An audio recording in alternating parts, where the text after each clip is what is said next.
Senator Roberts. Thank you. I move the motion. Business of the Senate number 6 in today's Senate notice paper. 3 years ago, One Nation told the country, quote, Australia is firmly on the path towards a dystopian future, with households having their access to electricity taken out of their hands and monitored, controlled and restricted by governments. Control of your electricity use in the government's hands, in energy company hands, including foreign multinational companies. Control of your electricity, access to it, and whether you can use it, and for what you can use it. This is only possible with the now mandatory rollout of smart meters, which are internet-connected electricity meters. So I'll read the motion. That the following matter be referred to the Economics References Committee for inquiry and report by 1 April 2026. The state of consumer protections in relation to electricity smart meters, with specific reference to A. Consumer rights to opt out from smart meter installation. Consumer rights to opt out of smart meter installation. B. Surge, cost-reflective power or flexible tariffs and their impacts on household power bills. C. The Australian Electricity Market Commission rule change allowing electricity companies to change customers onto a punitive power tariff without their consent after 2 years. I'll say that one again. The Australian Electricity Market Commission rule change allowing electricity companies to change as a customer, change you onto a punitive power tariff without their consent after 2 years, and any related matters. For many years, the rollout of smart meters was promised as purely voluntary. The experience of people who voluntarily got a smart meter was absolutely terrible. Daniel Mercer from the ABC reported in April the New South Wales energy watchdog sounding the alarm, saying too many consumers are being hit with poor service and left worse from the smart meter rollout.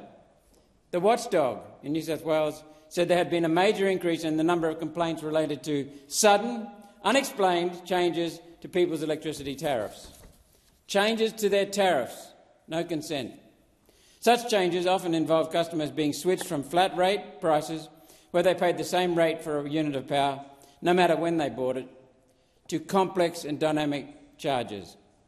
Just changed to more expensive and complex dynamic charges. Among these were time-of-use tariffs, in which customers paid more for power at peak times, and demand charges, which involved charging someone based on their single biggest half-hour of use across an entire month. So if you used a high level of power for just half an hour, that put you at a higher rate. That was across all your electricity use for the entire month. Quote, the smart meter rollout aimed to increase flexibility and customer engagement with the energy market by allowing customers to manage their energy use and save money, said the New South Wales energy watchdog, Ms Young. Continued the quote. But we aren't seeing evidence of this in complaints that come to the Ombudsman. In fact, we're seeing the opposite. End of quote. So what was the Albanese Labor government's response to all of these problems? Did they try to fix them? No, they doubled down. The Labor government in June made the smart meter rollout mandatory. This federal Labor government made the smart meter rollout mandatory. They did say anyone going onto a smart meter couldn't be put onto a punitive tariff. They did say that. This, though, is only temporary relief that will last just 2 years. 2 years. After that, it's open season for power company profiteering.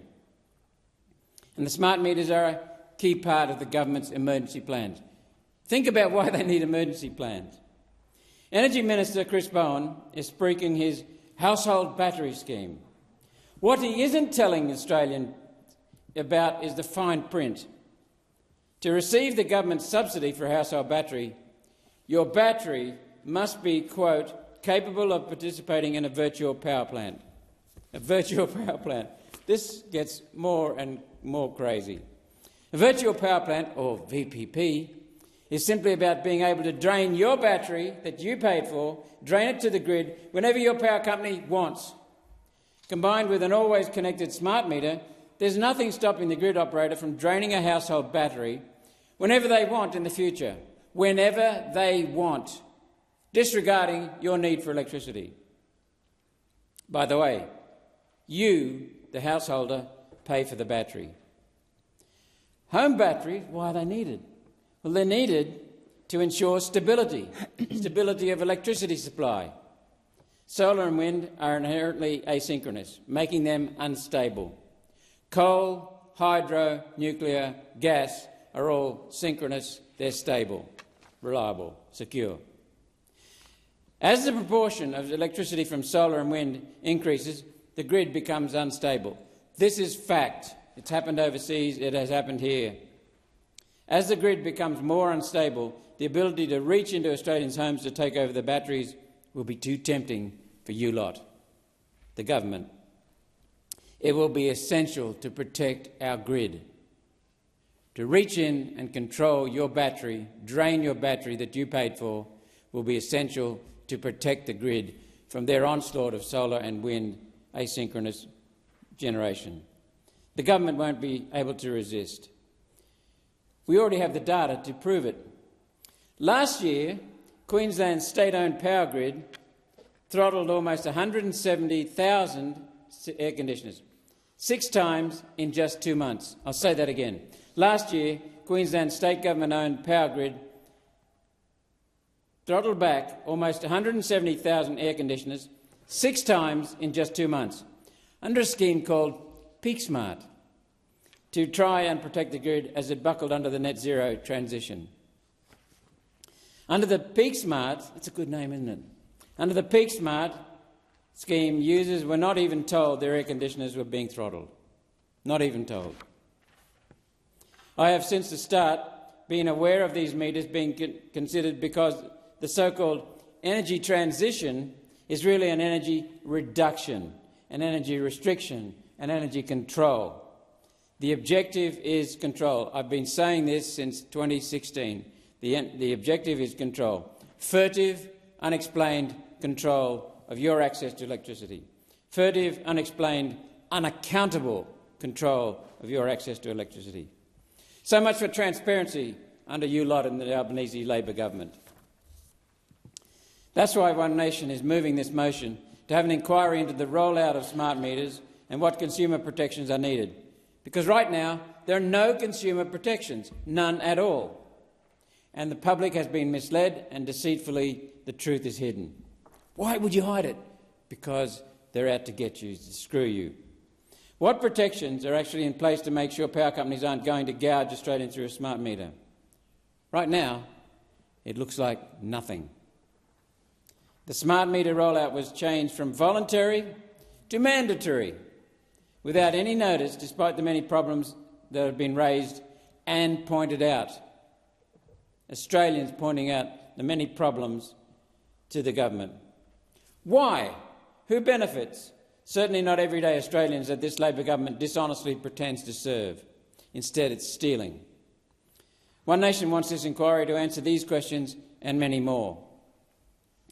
When it comes to Australians battling greedy power companies, including foreign multinationals, One Nation backs Australians every day of the week. We back you, Australians.